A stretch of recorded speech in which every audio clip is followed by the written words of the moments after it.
Hello students, as you know my name is Vikas Kumar और आप लोग देख रहे हैं अपना प्यारा सा YouTube channel Adhyayan the effort.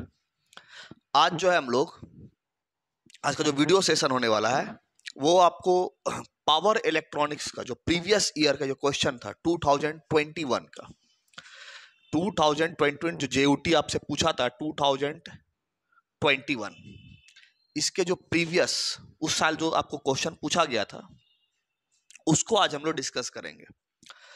तो सारे जो क्वेश्चन से एक ही वीडियो लेक्चर में डिस्कस कर पाना थोड़ा पॉसिबल नहीं है, तो हम लोग इसको 3 या 4 पार्ट में बनाएंगे। हर एक पार्ट में 3 क्वेश्चन के अप्रॉक्सीमेट हम लोग डील करेंगे। 2 से 3 क्वेश्चन जैसा क्वेश्चन का लेंथ रहा उसके अकॉर्डिंग हम लोग डील करेंगे, ठीक है, क्योंकि क्वेश्चंस को बताते हुए आगे बढ़ना है।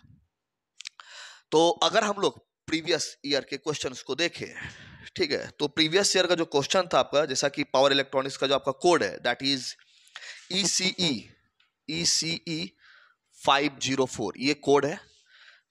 डबल ई इलेक्ट्रिकल में जो पावर इलेक्ट्रॉनिक्स चलता है, न्यू सिलेबस के हिसाब से न्यू सिलेबस में आपका फुल मार्क्स जो है वो 80 मार्क्स का क्वेश्चन आएगा। जो फुल मार्क्स है वो 80 मार्क्स का आपको क्वेश्चन आएगा, आपको पता होगा।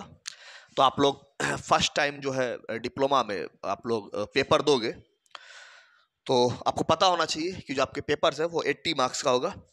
जो प्रीवियस ईयर जो क्वेश्चन पूछा गया था उसमें आपको एक क्वेश्चन MCQ था। इसके अंदर आपको 8 क्वेश्चंस टोटल पूछे गए थे। टोटल 8 क्वेश्चंस पूछे गए थे, ठीक है, टोटल 8 क्वेश्चंस पूछे गए थे। हर एक क्वेश्चन जो है वो 2 मार्क्स का था। इस हिसाब से जो MCQ है वो 16 मार्क्स का था। 8 क्वेश्चन, हर एक क्वेश्चन आपको 2 नंबर का था। ऐसे 8 क्वेश्चन पूछे गए थे, 8 MCQs था और हर एक क्वेश्चन 2 नंबर का था। इस प्रकार से आपका 16 नंबर का पहला क्वेश्चन था। तो ये कंपलसरी किया गया था, MCQ आपको कंपलसरी था बनाना। उसके बाद जो है आपको टोटल वैसे 8 क्वेश्चंस पूछे गए थे, क्वेश्चन नंबर 1 करके। इस तरह से टोटल 8 क्वेश्चंस पूछे गए थे आपको, जिसमें से क्वेश्चन नंबर जो 1 था, क्वेश्चन नंबर 1 जो था ये कंपलसरी था, ठीक है। बाकी जो question number 2, question number 3, question number 4, question number 5, 6, 7, 8, इनमें से आपको कोई सा भी 4 क्वेश्चन बनाना था। टोटल आपको 5 क्वेश्चन बनाने थे। 5 में से क्वेश्चन नंबर 1 तो कंपलसरी था, रेस्ट जो बचा क्वेश्चन नंबर 2 से लेकर क्वेश्चन नंबर 8 तक, इनमें से आप कोई सा भी 4 बना सकते थे।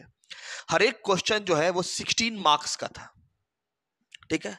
तो आप हर एक क्वेश्चन 16 मार्क्स का था, तो आप 5 क्वेश्चन टोटल बनाइएगा तो 16 5 80, आपको टोटल 80 मार्क्स का था, ठीक है। तो आज हम लोग क्वेश्चन नंबर 1 से शुरू करेंगे और देखेंगे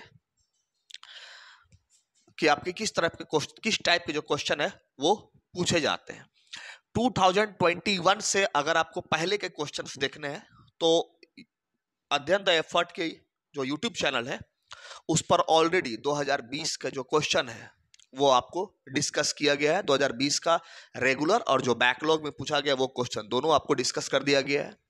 ये 2021 का जो क्वेश्चन है वो हम लोग डिस्कस कर रहे हैं।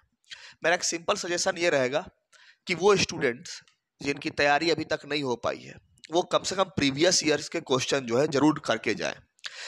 इनसे उनको बहुत ज़्यादा आइडिया मिल जाता है, बहुत सारे क्वेश्चन रिपीट हो जाते हैं, तो थोड़ा पास करने में आपको सुविधा होगा। तो क्वेश्चन नंबर 1 अगर हम लोग देखें, MCQ के अंदर जो पहला क्वेश्चन पूछा गया है वो क्वेश्चन आप स्क्रीन पर आपको देख रहे होंगे। क्वेश्चन नंबर 1 हम रीड कर देते हैं। स्क्रीन पर आपको क्वेश्चन दिखेगा, that is for an SCR in the reverse blocking mode practically, ठीक है। SCR के लिए जो है for an SCR reverse blocking mode क्या है? फॉर एन SCR क्या आपसे पूछ रहा है? तो रिवर्स ब्लॉकिंग मोड। इस मोड में ये जो 4 ऑप्शन दे रखे हैं ABCD, इनमें से कौन सा सही है? तो रिवर्स ब्लॉकिंग मोड में पहला जो है leakage current does not flow, ऐसा नहीं होता है। रिवर्स ब्लॉकिंग मोड में भी leakage current magnetic charge carrier की वजह से जरूर से फ्लो करेगा, इसलिए ऑप्शन ए गलत है। ऑप्शन बी बोला है leakage current flows from anode to cathode. Reverse blocking mode जो है अगर आप देखोगे इसमें PNP एन, SCR ऐसा रहेगा, ठीक है। यहाँ गेट टर्मिनल रहता है, यहाँ आपको पी के पास जो है एनोड है और यहाँ आपको कैथोड रहता है, ठीक है। तो आपको बोल रहा है रिवर्स ब्लॉकिंग मोड का सिंपल मतलब क्या हुआ, एनोड को आप बैटरी का नेगेटिव और कैथोड को आप बैटरी के पॉजिटिव से कनेक्ट किए हैं। This is your actually reverse blocking mode. तो इसे बोल रहा है लीकेज करंट, ऑप्शन बी जो है leakage current flows from anode to cathode, anode to cathode leakage current इस तरह से क्या होगा, फ्लो करेगा, ये आपको बोल रहा है, ठीक है। तो यहां पर जो है एनोड टू कैथोड ये नहीं होगा, ठीक है। आपको करंट जो है इसमें लीकेज करंट जो है वो कैथोड टू एनोड फ्लो करेगा, तो ऑप्शन बी भी जो है आपका वो नहीं होगा, ठीक है। ऑप्शन सी जो है leakage current flows from cathode to anode. पहले एक चीज समझेंगे, देखिए इसको समझने से पहले, यह है आपका जंक्शन J1, J2, J3, यह है। तो रिवर्स ब्लॉकिंग मोड में होता क्या है, ये जंक्शन जो है रिवर्स बायस है, ये जंक्शन जो होता है वो रिवर्स बायस होता है, और ये जंक्शन क्या होता है, फॉरवर्ड बायस होता है, ठीक है। तो करंट जो होता है आपका वो एनोड टू कैथोड फ्लो करना चाहेगा, लेकिन रिवर्स ब्लॉकिंग मोड में ये करंट फ्लो नहीं कर पा रहा है, क्योंकि ये जो है दोनों जंक्शंस क्या है, रिवर्स करके रखा गया है। तो लीकेज करंट जो है इस जगह पर अगर आप देखोगे, इस जगह पे इस जंक्शन में, तो इस जंक्शन में आपको जो लीकेज करंट है वो कैसे फ्लो करेगा, तो लीकेज करंट जो है इसमें माइनॉरिटी चार्ज कैरियर क्या रहेंगे, इस जंक्शन में माइनॉरिटी चार्ज कैरियर इलेक्ट्रॉन रहेंगे। सिमिलरली इस जंक्शन में माइनॉरिटी चार्ज कैरियर क्या रहेंगे, इलेक्ट्रॉन रहेंगे, ठीक है। इस जंक्शन में माइनॉरिटी चार्ज कैरियर इलेक्ट्रॉन है, इस जंक्शन में माइनॉरिटी चार्ज कैरियर इलेक्ट्रॉन है, क्योंकि पी में क्या रहते हैं, होल्स मेजॉरिटी चार्ज कैरियर में रहते हैं, ठीक है। तो ये चूंकि रिवर्स है, तो इलेक्ट्रॉन्स जो रहेंगे इस माइनॉरिटी चार्ज कैरियर में, ये आपको जो, और यहां पर आपको इलेक्ट्रॉन्स क्या रहेंगे, मेजॉरिटी चार्ज कैरियर में रहेंगे, और होल्स क्या रहेंगे, इस जगह पर आपको माइनॉरिटी चार्ज कैरियर रहेंगे। एन के अंदर होल्स क्या रहेंगे आपको, माइनॉरिटी चार्ज कैरियर में, यहां पर भी आपको एन में क्या रहेंगे, ये इलेक्ट्रॉन्स मेजॉरिटी चार्ज कैरियर में, और इलेक्ट्रॉन्स क्या रहेंगे, माइनॉरिटी चार्ज कैरियर में रहेंगे। देखिए ये जंक्शन रिवर्स करके रखा गया है, ठीक है। तो करंट जो है इस डायरेक्शन से ये जो है यहां से इस बैटरी जो है एक करंट कैथोड टू एनोड क्या करना चाहेगा, फ्लो कराना चाहेगा, ठीक है। एक करंट जो है यहां से यहां फ्लो होना चाहेगा। तो इसके लिए बेहद जरूरी है कि इलेक्ट्रॉन्स किधर से फ्लो करे, एनोड टू कैथोड। तो अगर anode to cathode electron flow कर रहा है तो आपको बोलते हैं कि हाँ आपका जो रिवर्स ब्लॉकिंग मोड में करंट आसानी से फ्लो कर रहा है। लेकिन ये आपको मेन करंट नहीं पूछा है, एनोड करंट नहीं पूछा, ये आपसे बोल रहा है कि लीकेज करंट कहां से कहां फ्लो करेगा, कैथोड टू एनोड फ्लो करेगा या एनोड टू कैथोड। तो लीकेज करंट आपका होता है ड्यू टू माइनॉरिटी कैरियर, ये याद रखिएगा। लीकेज करंट जो होता है ये होता है due to minority charge carrier. Minority charge carrier की वजह से आपको जो है वो लीकेज करंट फ्लो करता है। तो यहां पर इस जंक्शन में ये जो आपको माइनॉरिटी चार्ज कैरियर दिख रहे हैं इलेक्ट्रॉन्स, ये फ्लो करना चाहेंगे, तो ये फ्लो करना चाहेंगे किधर से, P2N। तो अगर minority charge career P2N, electron अगर P2N फ्लो कर रहा है तो करंट किधर से फ्लो करेगा, N2P। तो N2P करंट फ्लो करेगा, मतलब कैथोड टू एनोड, यानी लीकेज करंट आपका इधर से फ्लो करेगा। बात समझ में आया, लीकेज करंट फ्लो करता है माइनॉरिटी चार्ज कैरियर की वजह से। तो ये जंक्शन रिवर्स बायस है, तो यहां पर इलेक्ट्रॉन कैसे फ्लो करेगा, पी में इलेक्ट्रॉन है माइनॉरिटी चार्ज कैरियर, तो ये इलेक्ट्रॉन्स जिस डायरेक्शन में फ्लो करता है उसके उल्टे डायरेक्शन में करंट फ्लो करेगा।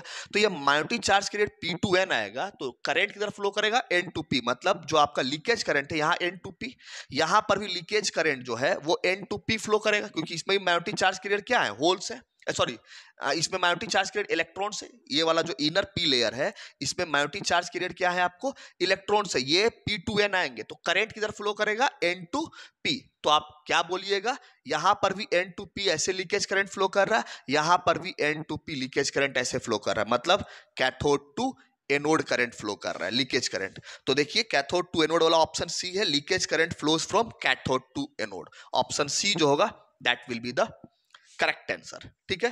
तो ये आपका क्वेश्चन नंबर 1 MCQ था। क्वेश्चन नंबर 2 जो है ये आपको थ्योरेटिकल क्वेश्चन है, मतलब आपको थोड़ा याद रखना पड़ेगा इस टाइप के क्वेश्चन को, ठीक है।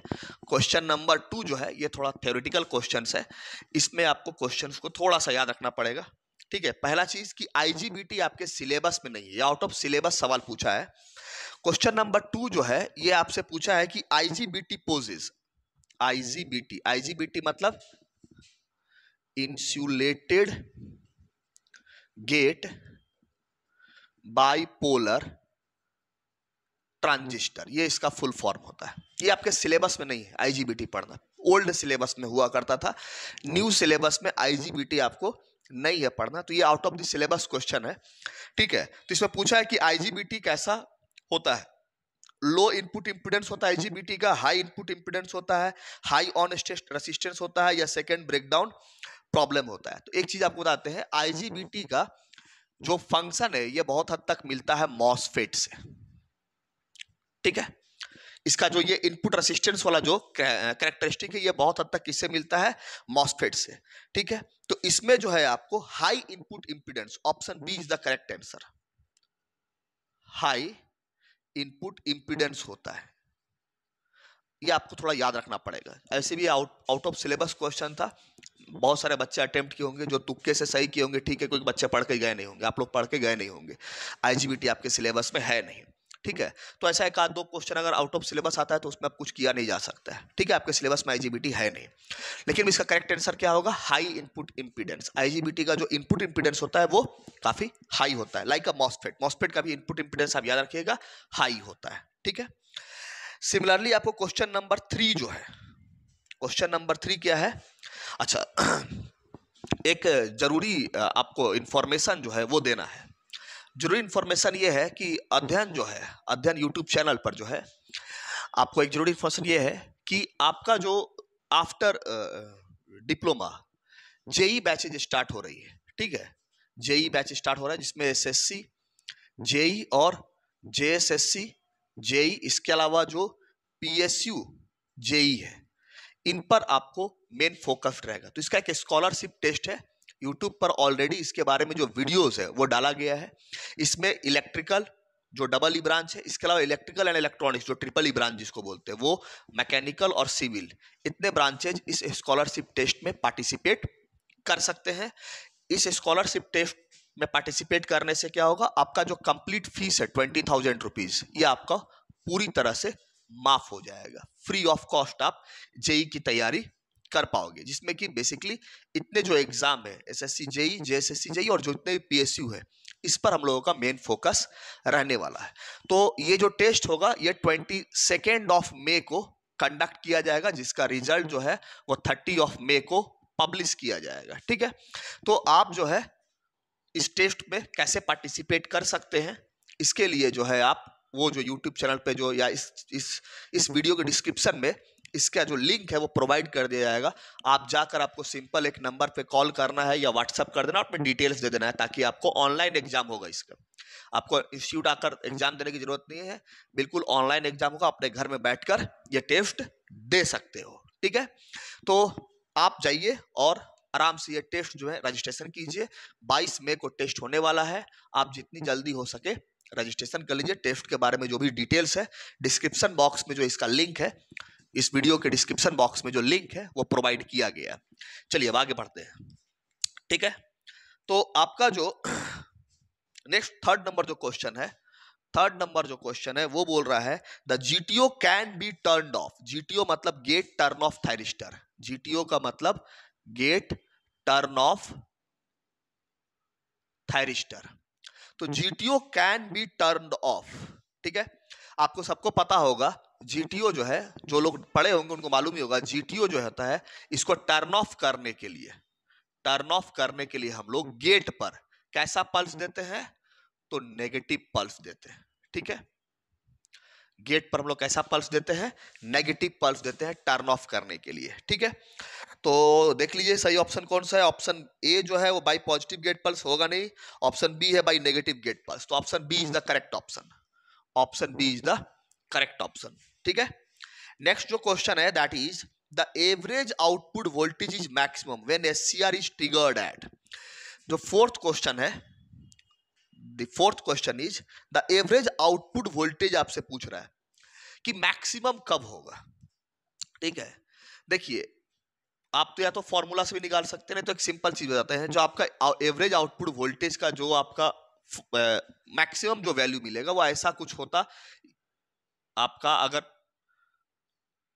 0 से पाई और ये कुछ हम फुल वेव बना दे रहे हैं और ये 2 पाई है, आप ऐसा बनाएंगे। ठीक है, अभी हम लोग एक क्वेश्चन भी करेंगे इस पर। तो एवरेज आउटपुट वोल्टेज मैक्सिमम कब रहेगा? जब ये पूरा, ये यहां से 0 से पाई, ये पूरा वेवफॉर्म आपको मिलता तब। अगर ये V0 का वेवफॉर्म आपको ये पूरा मिलता तब ये मैक्सिमम होता है। जैसे अगर फुल वेव का अगर आप देखिएगा फुल वेव के लिए, तो that is 2Vm by pi cos of alpha, ये वैल्यू आता है एवरेज आउटपुट वोल्टेज का। किसका वैल्यू है? Single phase full wave. ठीक है, आपको single phase full wave controlled rectifier का है, कंट्रोल्ड रेक्टिफायर का है। किसके लिए? आरएल लोड के लिए ये होता है। तो आपसे बोल रहा है ये मैक्सिमम कब होगा। ठीक है, तो मैक्सिमम कब होगा? जब अल्फा की वैल्यू कितनी होगी? 0 डिग्री होगी, तभी मैक्सिमम होगा। देख लो आप, cos 0 1 होता है, 0 को छोड़कर आप अल्फा का कोई वैल्यू पुट करोगे तो cos में उसकी वैल्यू 1 से लेस मिलेगी। ठीक है, तो अल्फा, अल्फा यानी फायरिंग एंगल बोलते हैं। अल्फा का मतलब फायरिंग एंगल। तो आपका फायरिंग एंगल का वैल्यू जब 0 डिग्री रहेगा, then you will get the maximum output voltage. ठीक है, तो इसका ऑप्शन जो है, option B is the correct option. Option A तो पाई ये होगा नहीं, option B is the correct option. That is option B में क्या है? 0 डिग्री, यही है। अल्फा का वैल्यू कितना मेंटेन करना पड़ेगा? 0 डिग्री मेंटेन करना पड़ेगा। ठीक है, अब अगर हम लोग क्वेश्चन नंबर, ये था आपको फोर्थ, क्वेश्चन नंबर फिफ्थ देखें। क्वेश्चन नंबर फिफ्थ बोल रहा है, for a single phase thyristor circuit with R load and firing angle alpha, the conduction angle can be given by। बोल रहा है कि सिंगल फेज थायरिस्टर है, ये क्वेश्चन नंबर आपका कितना चल रहा है? 5। ऑब्जेक्टिव जो है एमसीक्यू 5 है। तो बोल रहा है कि सिंगल फेज कोई आपका थायरिस्टर है, कोई सही सिंगल फेज थायरिस्टर है, और कैसा लोड है उस पे? With RL load, with sorry R load है, आरएल नहीं, विथ आर लोड है, विथ आर लोड। अब फायरिंग एंगल कितना है इसका? तो इसका जो फायरिंग एंगल है दैट विल बी अल्फा। ठीक है, तो बोल रहा है कंडक्शन एंगल कितना होगा? देख लीजिए, कंडक्शन एंगल को गामा से दिखाते हैं। ठीक है, कंडक्शन एंगल जो होगा वो होता है पाई माइनस अल्फा। जैसे जब आपका आउटपुट में जो भी वोल्टेज मिलेगा, ठीक है, जो भी वोल्टेज आपका आउटपुट में मिलेगा, मान लीजिए कुछ ऐसा मिल रहा है आउटपुट में वोल्टेज। ठीक है, कुछ ऐसा आपको आउटपुट में वोल्टेज मिल रहा है, आप लोग थोड़ा सा ही पढ़े होंगे तो आइडिया होगा, कुछ आउटपुट में ऐसा आपको वोल्टेज मिल रहा है। ठीक है, तो ये आपका है अल्फा। ठीक है, और यहां पर आ गया आपका पाई। तो कंडक्शन एंगल कहां से कहां तक आपका कंडक्ट किया? ठीक है, तो ये आपका कहां से कहां तक कंडक्ट किया? तो ये आपका कंडक्ट करेगा पाई में से, ये आप इतना ही दूर ना आपका कंडक्शन किया, तो पाई में से आप अल्फा घटा दीजिए। This is your pi minus alpha is the conduction angle. ठीक है, ये इधर जाता है जो, तो ये होता है एक्सटिंक्शन एंगल। ठीक है, तो आप जो है इसको बीटा बोलते हैं। तो आपका कंडक्ट कहां से कहां तक किया? कोई थायरिस्टर, कोई भी थायरिस्टर जो कंडक्ट करेगा आर लोड के लिए, अगर उसका अल्फा का वैल्यू फायरिंग एंगल है, तो कंडक्शन एंगल कितना होगा? पाई माइनस अल्फा होगा। And option C is the correct option. ठीक है, pi minus alpha, option C is the correct option. ठीक है, ये होता है बीटा। तो बीटा जो है एक्सटेंशन एंगल होता है। ठीक है, आपसे कंडक्शन एंगल पूछा है, तो अल्फा से लेकर पाई तक कोई थायरिस्टर बेसिकली कंडक्ट करता है। तो कितना कैसे निकालते हैं? पाई में से ये अल्फा को घटा देते हैं, तो पाई minus alpha is the conduction angle. ठीक है, अब जो नेक्स्ट है आपका, नेक्स्ट एमसीक्यू जो है that is question number 6। Question number 6 ये बोल रहा है, if a step up chopper, if a step up chopper's switch is always kept off, then क्या होगा? अगर स्टेप अप चॉपर का जो स्विच है हमेशा उसको ऑफ कंडीशन में रखेंगे, तब क्या होगा? ठीक है, उसकी वैल्यू क्या होगा? आउटपुट वोल्टेज की वैल्यू पूछ रही है। देखिए, स्टेप अप चॉपर के लिए जो फॉर्मूला होता है, output voltage is equal to V0 is equal to VS divide by 1 minus alpha, ये फॉर्मूला होता है, ठीक है, स्टेप अप चॉपर में ये फॉर्मूला होता है, ठीक। यहां अल्फा क्या होता है, चॉपर के केस में अल्फा फायरिंग एंगल नहीं होता है, चॉपर केस में अल्फा क्या होता है, ड्यूटी साइकिल होता है, और ड्यूटी साइकिल का वैल्यू कितना होता है, T on time by full time, that is T. तो बोल रहा है स्टेप अप चॉपर में अगर आपका चॉपर ऑलवेज क्या है, ऑन कंडीशन में, तो जब चॉपर ऑलवेज ऑन कंडीशन में रहेगा तब टी ऑन टी के बराबर हो जाएगा, ठीक है, तब टी ऑन किसके बराबर हो जाएगा, टी के बराबर हो जाएगा। ऐसे केस में अगर आपका T by T, T on को टी से रिप्लेस कीजिएगा तो अल्फा का वैल्यू कितना मिलेगा, 1 मिलेगा, और यहां अल्फा का वैल्यू जब आप 1 डालिएगा तो कितना आ जाएगा, V F divide by 1 minus 1, इसका मतलब क्या हो गया, वी एफ डिवाइड बाई 0, और something by 0 that is infinity, तो वी नॉट की वैल्यू कितनी मिल जाएगी, इंफिनिटी। तो अगर आप ऑलवेज चॉपर ऑन करके रखोगे तो आपको वी नॉट की वैल्यू क्या मिलेगी, इंफिनिटी के बराबर मिलेगी, and that is option number B. Option B is the correct option. Option A जो है 0 होगा नहीं, वी नॉट की वैल्यू 0 भी नहीं होगी, वी नॉट वी एस के बराबर भी नहीं होगा, वी नॉट वी एस से बड़ा भी नहीं होगा, और वी नॉट इंफिनिटी के बराबर आ रहा है, तो हम लोग सॉल्व किए, इतना वैल्यू आ रहा है, तो option B is the correct option, ठीक है। And the last that is question number, नहीं second last, that is 7th number जो क्वेश्चन है, 7th नंबर जो क्वेश्चन है, 6 कर लिए, 7th नंबर जो क्वेश्चन है उसको देखते हैं।